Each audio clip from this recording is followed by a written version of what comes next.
Hi guys, welcome to Wellste channel. Today I am going to introduce PVDF coating to you.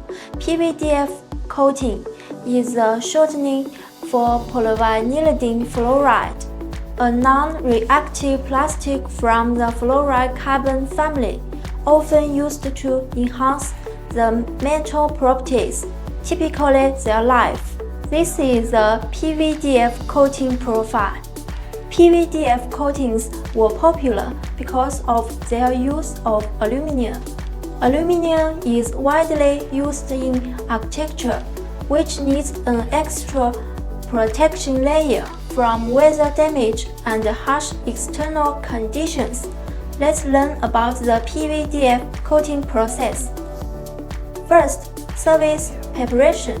Using alkaline cleaners removes dirt and dust on the aluminum surface. The next step is primer.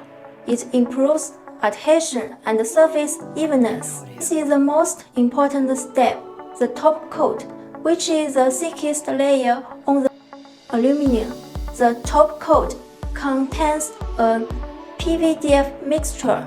Last is clear coating. It is important to ensure the PVDF coating will last. It can prevent fading under the sun. This is the PVDF coating process.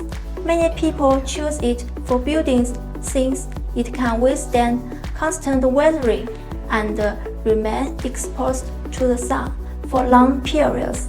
And it can offer minimal maintenance with a one-time investment. Contact Wellste now. Get more suggestions from our engineers.